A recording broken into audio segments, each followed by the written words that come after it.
everybody, welcome back to another video.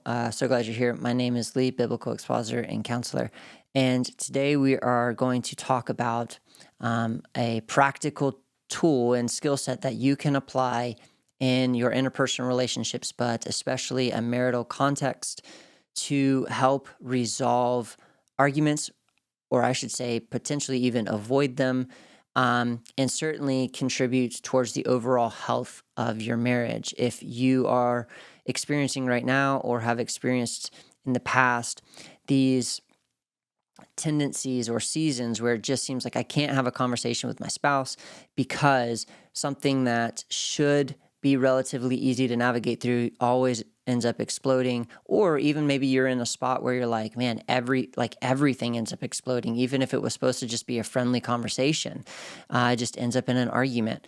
Okay. This particular strategy is going to be able to help you navigate tough conversations and win stressful conversations, and conflict arises in your marriage. This particular tactic and skill is going to help you avoid catastrophe, all right, and a nuclear explosion, quite frankly, in your communication with your spouse. Now, this can be used in any interpersonal relationship, but usually it is most necessary in deeply intimate interpersonal relationships, hence a marriage context. So the first thing I'd like to just kind of lay the groundwork in is this. You may have a healthy marriage, or you may have a marriage that has what I call a lot of inflammation. Okay. And so either which way, even in a healthy marriage, you are still susceptible to conversations that present a lot of stress, and they're very tender conversations that run the risk of leading to a fallout or an argument, even if your marriage is strong enough and healthy enough that you can navigate it pretty simply, and it doesn't do too much damage to the overall relationship. This particular skill, this particular tactic will even help in those situations, but you might find yourself feeling like this is more useful in a relationship with a lot of inflammation. Let me explain what I mean by the inflammation idea. If we take an ankle and you have a sprained ankle, that ankle is not going to be able to endure a normal amount of pressure without experiencing pain or swelling, right? So if because it has inflammation. So when you have a sprained ankle, you've got an underlying degree of inflammation and trauma as it heals. Now, relationships endure trauma quite regularly, unfortunately. Trauma is simply harm or pain. That's how I want to define it for this video. So it could be as simple as a pinprick, all right, on your finger, or it could be as catastrophic as a shattering of your femur, right? So it's just that would be bodily trauma, of course, but I'm just trying to kind of paint for you the continuum that trauma lies within. It is just pain or harm that's inflicted. That is trauma, and it can be small and fairly easy to get past, or it can be much larger with much longer lasting consequences.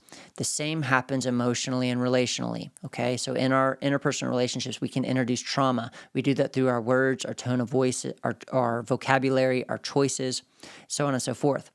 If trauma occurs in the relationship and enough of it, inflammation will accompany it in the relationship. This is why a lot of marriages will get into seasons where it feels like they're walking on eggshells. Absolutely everything leads to a fight or an argument of some sort, and it shouldn't. We should be able to have a healthy conversation. That oftentimes needed and healthy conversations involve stressful things to talk about. Okay, and we should be able to apply that much pressure without a bunch of swelling and inflammation. Going back to the ankle analogy, in order to get that sprained ankle to heal, you may need to do different types of therapy, whether that's ice, physical therapy, and then you need to let it rest and recover, okay? When there's inflammation in our relationships, we take a similar approach. We need therapy, we need to let it recover, we need to let it rest, but we also need to implement tools that allow for us to tread lightly, For instance, you maybe will have a cast or crutches. These are tools during the healing process that allow us to function and walk, but they're boundaries, they're safeguards, okay? So this that I'm going to communicate to you is going to be highly effective, I believe. At least it's been very, very effective for me and my personal relationship and for those I've had the opportunity to walk alongside with, okay, in a marital context. So when an argument happens, what you have to understand is this. You have two people that to make up an argument, at least two people. In a marriage context, it's two people. Each of them have two different temperaments. Now, one of the things we teach and one of the things I implement at Whole Soul is temperament theory. And basically, temperament is different than personality, but they share some similarities. Personality can kind of change from environment to environment. You can kind of adapt based off of, the environment you're in or how you feel. Temperament speaks to our innate wiring at birth, and it speaks to our needs, our traits, and tendencies. Now, conflict happens and bad, poor choices happen whenever we encounter temperament stress, and we try to either resolve the stress in unhealthy, immature ways, or we have unmet temperament needs, and we try to get those needs met in unhealthy or immature ways. That's when things go bad. So the goal is not to learn to change our temperament, but to learn about our temperament and be able to communicate and set boundaries effectively and learn that when we encounter temperament stress or temperament needs going unmet or overmet, that we learn how to navigate that in mature, healthy ways rather than immature and harmful ways. Okay? Two people come to the table with their own set of temperaments. Now, we have a particular temperament trait that everyone shares. It's just we share it in varying degrees. So I'm going to kind of draw this out for us. Maybe the visual will help a little bit. So you have two people we're bringing into a marriage. Okay, person A, spouse A, and this can be either spouse. All right. So spouse A and spouse B. Now, we both have the tendency when we encounter stress or overstimulation of our nervous system, we're over-aroused, unregulated, we're each going to have a tendency to either pursue or distance. Now, let me explain those a little bit. Okay? So, a pursuer, when they encounter stress, they pursue to get the stress to resolve. They've got to fix the problem. And their stress isn't going to go away until the problem is resolved and we're good. So they pursue. That's a pursuer, okay? That's how they handle stress. It's an instinctive response. Again, it's a continuum. It's a spectrum. We all have a little pursuer in us. We all have a little distancer in us. It's just when you get two people together, one person is going to have more pursuit in them, and one person is going to lean more towards the distancing temperament traits. Okay? So here's what happens. When we are in a conversation, in a marriage, and it's stressful, there's conflict, at some point we have three signs that I look for and I teach people to look for. Our tone of voice is changing, our volume is changing, and our vocabulary is changing. If any of those are beginning to happen or you feel like they quickly could, red flag, we're about to enter the conflict zone, okay? We should be able to have a conversation with our spouse without our tone changing too much and especially our volume changing too much or our vocabulary. Now, this is a little side note. There are some temperament types who get passionate, and that can reflect in some tone changes and maybe some volume changes, but it doesn't necessarily indicate conflict and argument and a blow up is on the horizon. That's really nuanced, though. In general, I would say we should aim towards being able to have tough conversations with a regulated nervous system, and the signs of our nervous system becoming overwhelmed, unregulated, as our tone begins to change, our volume begins to change, and our vocabulary begins to change. if you feel like that's on the horizon, this is a good time to recognize stress is being introduced and your nervous system is being overwhelmed, and you are going to instinctively either pursue or distance. Instinctively. And that's going to, if you do not recognize this, and you do not recognize what's happening when the pursuer and distancing is going on, this is going to compound. This is where we go from like an argument over this or that to an explosion in the relationship, is when the distancer distances and the pursuer pursues and we don't recognize what's going on. And so this is why I really want to talk about this. Okay, stress is introduced to the relationship through a conflict, right? This conversation that has begun, and now the stress, the pursuer deals with the stress. The way they resolve it and get the stress to go away is to pursue. They pursue to fix the problem. The distancer, however, is the opposite.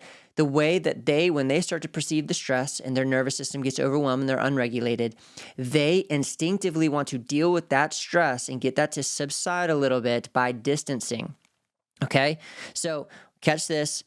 How does the pursuer deal with the stress? They pursue. And in this case, they're pursuing the person they're having a conversation with. All right. That they are going to pursue the conversation because it's through talking it out that the problems get solved. So the pursuer is not going to want to stop the conversation as things kind of build up. All right. The distancer, however, guess what? Instinctively, how do they get the stress they're feeling to resolve? They distance themselves from the stressor. Okay. So here's what happens though. When the distancer distances, guess what that does to the pursuer? You guessed it. That makes the pursuer's stress compound 100-fold. It increases the stress of the pursuer when the distancer distances. But what happens when the pursuer pursues? The distancer's stress compounds 100-fold. So can you see how this is not a good recipe? You have a distancer who's stressed and unregulated, who wants to settle down and resolve the stress real quick. Not real quick, but resolve the stress. So they instinctively distance. This has a reaction on the pursuer that causes them to be more stressed, which causes them to pursue harder. Okay? And when they pursue, guess what? They stress out the distancer. Right? And so you can see how we have a dilemma, and maybe you can even look back in a recent interaction in your marriage where you saw this argument happen, and you had one of the spouses begin to kind of distance or shut down, and the other one pursued harder and didn't let that. Now, in some cases, you can get marriages where you have two very fiery people, and both are very big pursuers, and that's very, very rare. But it can happen. In most cases, you're going to have a pursuer and you're going to have a distancer, and it can be either one. The male can be either the pursuer or distancer, and the female can be either the pursuer or the distancer. The idea here is that you begin to recognize when I'm stressed, I'm going to want to pursue, or when I'm stressed, I'm going to want to distance. And then you recognize when I'm stressed and I distance, it's going to stress out the pursuer more and cause them to pursue more if I distance the wrong way. And then if you're the pursuer, you need to also recognize when I'm stressed and I want to pursue, I'm going to stress out and overwhelm the distancer in the same way that when they distance, it stresses me out and overwhelms me. So it begins by recognizing who you are in the dynamic and the effect of your choices on the other person, okay? Now, how do we move forward from here? Because obviously this is a dynamic and a recipe for disaster, but there has to be a way forward, okay? There are a couple strategies we could employ here depending on the dynamics, but I want to talk to you about one that I think is the most helpful and most promising, and I think it's just going to be incredibly effective. I've seen it be effective. But before I can get into that, here's what I need to highlight. Okay, for the way any relationship to work, all right, but especially a marriage, all right? The distancer and the pursuer have to be willing to lay down, all right, their needs for the other. Now, hear me out on this. This only works if both people in the relationship are doing this, right? As a human being, I have a temperament, and that temperament wires me to have certain reactions, needs, traits, tendencies to things. When those needs are not met, or in those situations, I have these tendencies and these stressors, these things that stress my temperament, I go about instinctively trying to resolve or meet the needs. My spouse also has a temperament, and it's probably different from mine, probably polar opposite. Most usually, that's how it goes. In a marriage, if we will lay down our temperament, we will communicate it, we'll set boundaries. Of course, we have to communicate it, be able to know it and communicate it to our spouse so our spouse can serve our temperament needs and meet our needs. So one spouse risks laying aside their own temperament needs after good, healthy communication so the other spouse can meet those needs. If we're both trying to lay down our temperament needs and considering the needs and traits of our spouse and meeting those, we're going to see a lot of health and success in our relationships, okay? But if we just try to protect ourselves and meet our own needs and take care of ourselves, we're going to cause more stress. In order to do that, you're going to make choices that inflict harm on your spouse's temperament.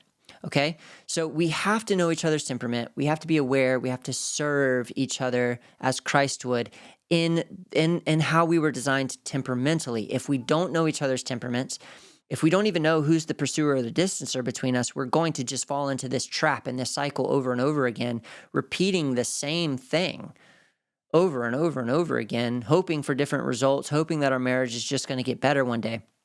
Until we both commit to risk laying down serving ourselves to serve the other, we're not going to get anywhere. If one spouse lays down, their temperament needs and such to serve their spouses, and the other spouse does not do the same, we're going to be in a lot of trouble. It's not going to work. Okay, so both spouses have to come to the table with this Christ-like heart posture of serving another for it to work. Okay. Okay, so now let's move forward to talking about the tactic, the skill set that you can use, okay? I call it, and I'll write this down. I really don't need to, but if you're a visual learner, maybe it'll just kind of help. My handwriting is so bad, so bear with me. I call this the put a pin in it method. Put a pin in it method. And here's how it works. Okay. When we get to that point in our conversation with our spouse, that what are the signs we talked about? Our tone of voice is changing, our volume is changing, our vocabulary is changing. We know the signs of an overwhelmed nervous system. We know we're unregulated, uncentered. We know things are about to get unhealthy or out of control. They're not helpful anymore. The conversation has left rational, healthy conversation. That's when the stress builds up and the pursuer pursues hard and the distancer wants to distance harder. Okay? Typically what just happens is the distancer distance, the pursuer pursues harder, and we go through a cycle that just doesn't lead to anywhere helpful. Okay? So what we want to do is try to avoid that cycle. How can we do that? I believe it can be very helpful if a distancer will initiate this conversation, which, by the way, is incredibly difficult for a distancer to do. Usually, the temperament makeup of a distancer is one who has a very tough time initiating conflict, has a very tough time speaking up for themselves, has a very tough time with these sorts of things. And so if a distancer is initiating this conversation, pursuer, you need to recognize that this was very big for them to be able to do what I'm about to suggest. And you need to honor that. Listen and recognize what is happening right now and how big it is for your spouse. And if you guys will do this honorably, it's going to be very helpful for both of you, okay? So here's what happens. That stress builds up. The distancer wants to distance. They're feeling more stress because the pursuer is pursuing a resolution. So the distancer will do everything they can to recognize this and say, can we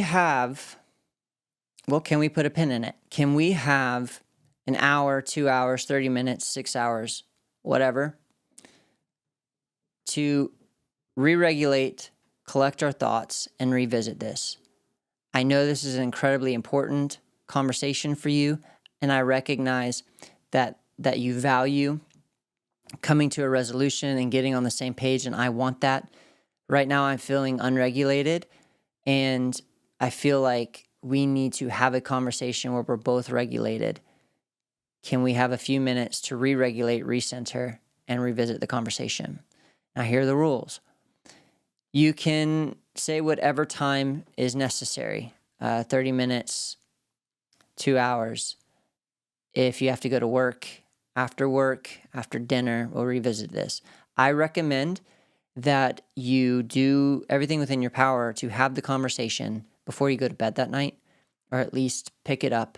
And if you need to put another pin in it and say, look, let's go to bed and we'll talk about this tomorrow, you can do that. But practicing putting a pin in it can be incredibly helpful. So the second rule is distancer. If you initiate this, you must. It's so important that you reinitiate the conversation at the time you said you would, or at least come back and say, hey, now it's not a good time. We're busy, whatever. Can we do it tonight after dinner? Do not neglect that, because if you do, the pursuer, this is already going to be incredibly hard for the pursuer to do, to allow, but they will not trust that you'll actually reinitiate the conversation in the future. And one of the reasons a pursuer pursues so hard is because of that very fact right there. They feel like if we do not resolve this now and fix this now, we never will. They're not going to reinitiate the conversation. They don't want to talk about this. They don't want to fix this and figure this out. They just want to run away. That's how a pursuer is feeling. So if you will say, let's put a pin in this, let's regulate our emotions, let's collect our thoughts. I value this. I want to have this conversation, and I see that you do too. I want you to feel heard. Let's do this in 2 hours. And you are faithful to revisit it in 2 hours. The pursuer, more times than not, is going to be more than happy to just say, okay, I hear you. That's fair. We'll do this. And pursuer, that's what I'm going to ask of you.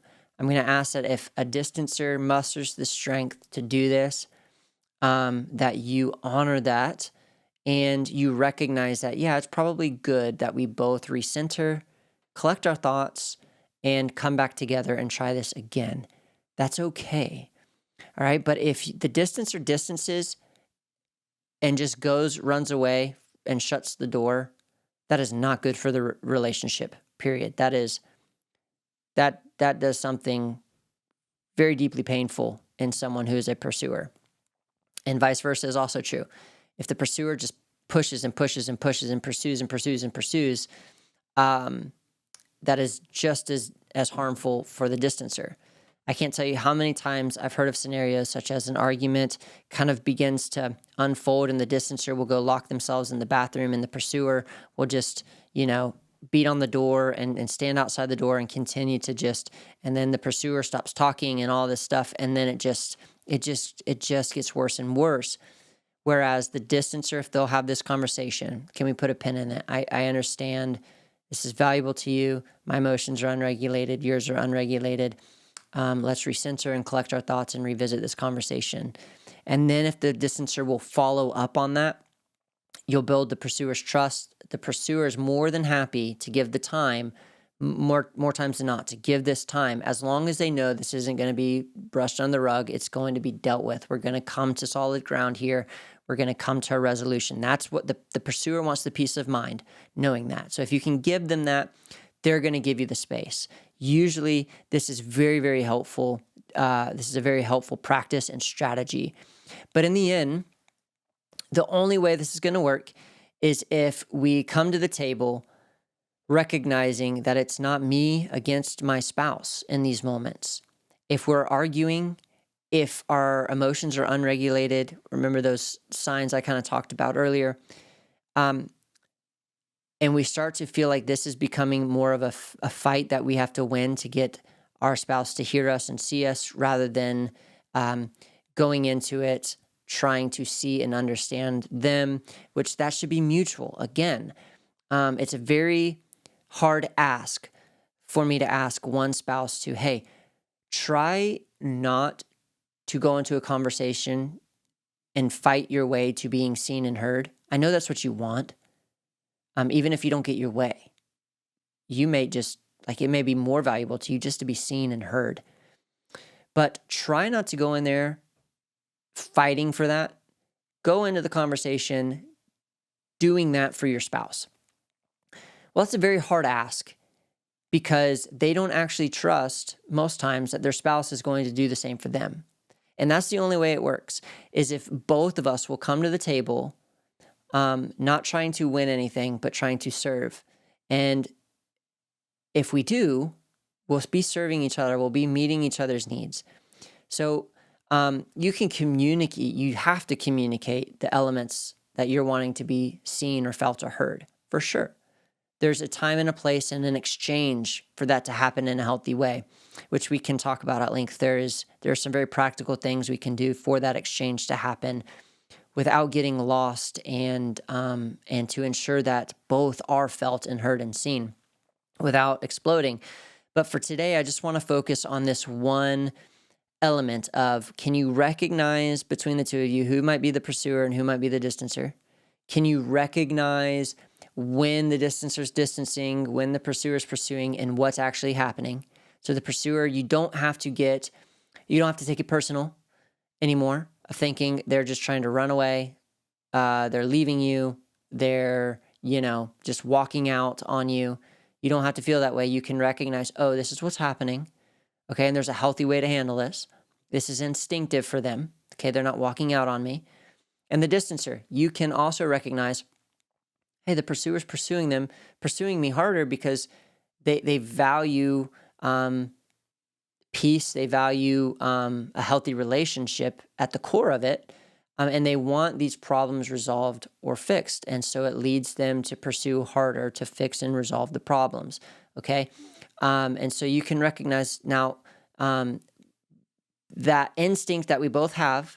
If we don't recognize it and behave maturely from it, we can make some very immature and poor behaviors, right? The distancer can distance without communicating. Poor behavior is going to have bad consequences. The distancer the pursuer can pursue harder without communicating. All right? Poor decision, poor consequences in the end. All right, without further ado, I hope that was helpful for you. Let me know in the comments below what you've gotten out of this, or if you have any other insights or inputs or even questions, and I'd love to address them. Until next time, God bless you guys.